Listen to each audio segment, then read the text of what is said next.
जय श्री राम। नमो नारायण। हर हर महादेव। नवरात्रि स्पेशल।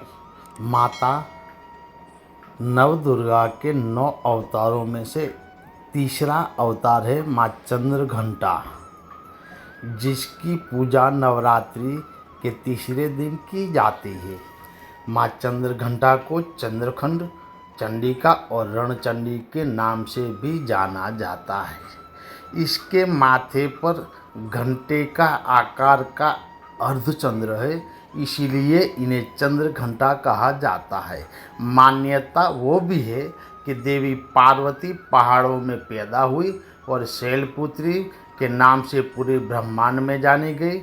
माँ ने भगवान शिव के लिए अपना पूरा जीवन समर्पित करने और उनसे विवाह करने का संकल्प लिया। माँ पार्वती हमेशा अपने इस संकल्प पर दृढ़ रही। उन्होंने लगभग 5000 वर्षों तक भगवान शिव की तपस्या में लीन रही। एक दिन भगवान शिव ने पार्वती से कहा कि वो भी अपने जीवन में किसी स्त्री से विवाह नहीं करेंगे। यह सुनने के बावजूद माता पार्वती ने शिव को जीतने के अपने संकल्प को नहीं खोया। वो सारी सुख सुविधाएं त्याग कर भगवान शिव की तरह पहाड़ों में रहने लगी और दिन रात तपस्या करने लगी। इसी कारण उन्हें ब्रह्मचारिणी देवी के नाम से भी जाना जाता है। पार्वती की निरंतर तपस्या ने भगवान शिव का ध्यान अपने ओर आकर्षित किया और भगवान शिव ने पार्वती की परीक्षा लेने की ठानी। भगवान शिव ने परीक्षा लेने के लिए ब्रह्मचारी रूप धारण किया। पार्वती से मिलने पहुँचे। माता पार्वती के सामने भगवान शिव की बहुत बुराई की। वह नागधारी है, विषधारी है, आप उनके साथ जीवन में कभी सुखी नहीं रह पाएगी, आपको हमेशा दुखों का सामना करना पड़ेगा। परंतु माँ पार्वती ने उनकी एक न सुनी और क्रोधित हो गई। उनके क्रोध को शांत करने के लिए भगवान शिव अपने असली रूप में आ गए और उनकी तपस्या से खुश होकर माता पार्वती को पत्नी के रूप में स्वीकार किया। परंतु पार्वती ने शिव से उनके घर आकर पूरे विधि विधान के साथ विवाह का आग्रह किया। जिसके कुछ समय बाद जब भगवान शिव और पार्वती का विवाह का समय आया तो भगवान शिव कुछ ऐसी बारात लेकर पहुँचे जिसमें भूत, तपस्वी, ऋषि और अघोरी शामिल थे। सबसे अचंभित करने वाली बात तो यह थी कि भगवान शिव के गले में फूलों की जगह सांपों की माला थी। उसके अलावा भगवान शिव के शरीर पर वस्त्रों की जगह राख लपेटी हुई थी। उसी वक्त पार्वती जी ने भगवान शिव को शर्मिंदगी से बचने के लिए माँ चंद्र घंटा का भयानक अवतार धारण किया।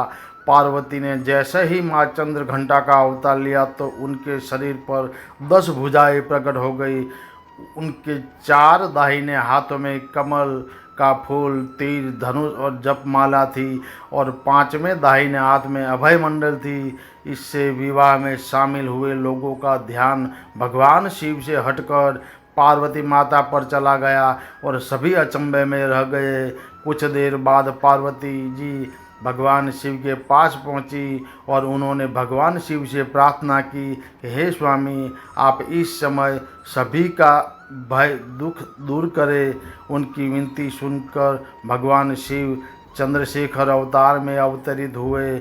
इसके बाद भगवान और शिव और माता पार्वती के विवाह मंडप में बैठे और विवाह संपन्न हुआ। माता चंद्र घंटा अपने भक्तों पर सदैव कृपा बनाए रखती है। जो भी माँ की यह कथा सच्चे मन से सुनते हैं, आराधना करते हैं, उनके जीवन की सारी बाधाएं और समस्याओं का समाप्त हो जाता है। नवरात्रि के तीसरे दिन माँ चंद्र घंटा की पूजा की जाती है और सभी रोगों को दूर करने का वरदान मांगा जाता है। और माँ चंद्र घंटा का एक विशेष मंत्र है कि ओम देवी चंद्र घंटाए नमः, अर्थात ओमकार स्वरूपी सबका कल्याण करने वाली माता चंद्र घंटा को हमारा बारंबार नमस्कार हो।